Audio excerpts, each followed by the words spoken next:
Nah, sehingga keputihan ini bukan merupakan suatu penyakit. Mungkin sekarang nih kan banyak banget anak-anak Gen Z yang ngeluh katanya banyak mengenai dia mengalami keputihan yang nggak normal. Itu mitos atau fakta sih kalau keputihan itu bisa bikin susah hamil gitu katanya. Nah, itu banget mitos sih.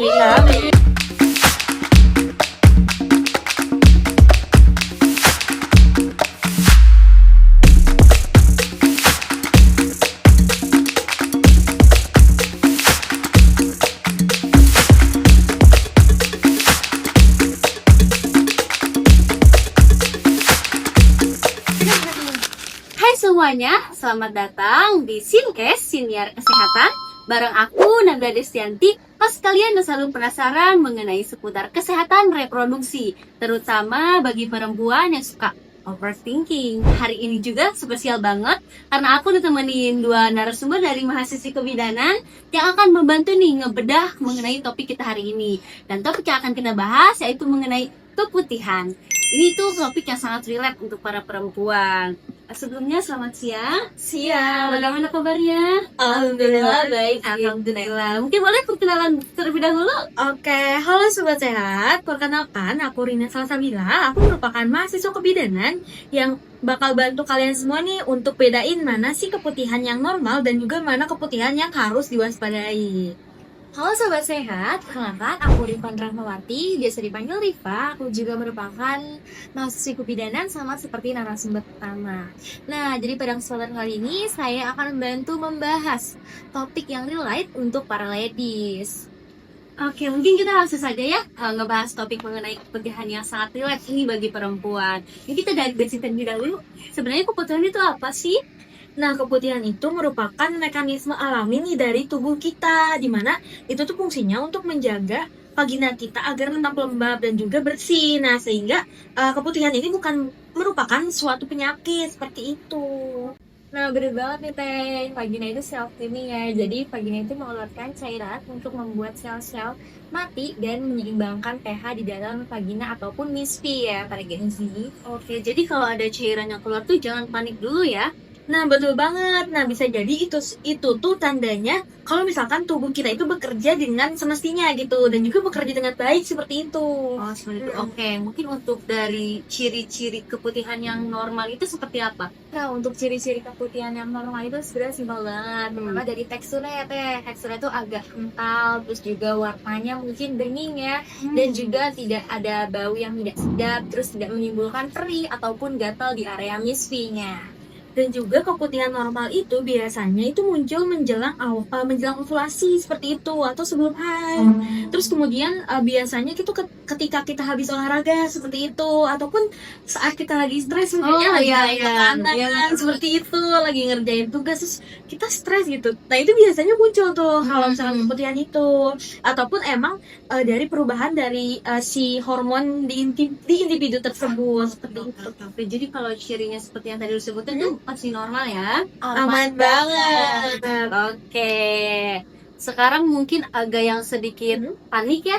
Untuk ciri-ciri dari yang nggak normal itu seperti apa yang nggak kalau yang nggak normal? Nah, kalau misalkan keputihan yang nggak normal itu biasanya tandanya itu dari warnanya saja itu udah berbeda nih Kak. Kan biasanya kalau misalkan yang normal itu biasanya tuh bening ya sih. Iya. Nah, kalau misalkan yang nggak normal itu biasanya tuh warnanya tuh kuning, terus bisa hijau ataupun bisa warnanya tuh abu-abu seperti itu.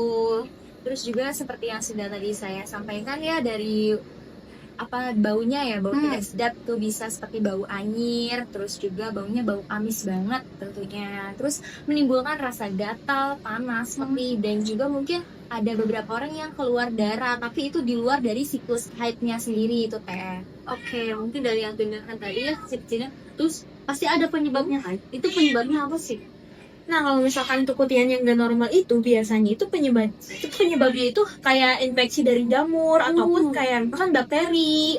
Terus bisa aja si individu tersebut itu kena IMS atau infeksi menular seksual. Terus ataupun emang si individu itu tuh kurang gitu dalam menjaga kebersihan misfinya seperti itu.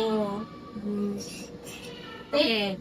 Mungkin sekarang nih kan banyak banget anak-anak Gen Z yang ngeluh katanya banyak mengenai dia mengalami kebutuhan yang nggak normal. Itu biasanya kenapa sih bisa terjadi di anak-anak Gen Z? Gitu? Nah, sekarang kan para Gen Z ya, to be honest, mereka lebih sering ya menggunakan celana yang ketat ya, salah satunya karena mungkin celana ketat bisa menarik lawan jenisnya gitu. Aduh. Iya sih, tapi ya ataupun emang dari si Genji tersebut itu jarang ganti pembalut gitu. Ataupun kayak panty liner, terus lupa mengganti celana dalam, dimana yang celana dalamnya itu udah gimana ya, udah lembab seperti itu. Itu kan udah banyak kan ya yang harusnya diganti, tapi mereka itu kayak bisa aja males gitu kan, jadinya nggak ganti deh. Terus kemudian bisa aja dalam tekanan seperti itu kan. Iya, kayak misalkan ya kita kan sering ngerjain tugas gitu ya, terus ngejar deadline itu kan kayak lumayan agak menguras emosi dan pikiran gitu kan. Bisa aja individu tersebut itu bisa stres gitu, sehingga dia punya tekanan stres tersebut. Terus kan dari tekanan stres itu bisa, kita biasanya kan tidurnya itu bisa acak-acakan ya, itu nggak terpola gitu ya, tidurnya tuh kayak bisa jam 11, jam 12. Nah, seperti itu tuh bisa jadi salah satu penyebab. Terus bisa juga sama yang individu tersebut itu pakai sabunnya itu yang beraroma gitu, dan juga aromanya itu terlalu mencolok seperti itu. Buat kebersihan gitu. Iya betul. Paling lebih baiknya tuh yang nggak beraroma ya. Bener banget, karena makin natural sebenarnya makin sehat dan juga makin bagus untuk SPP-nya.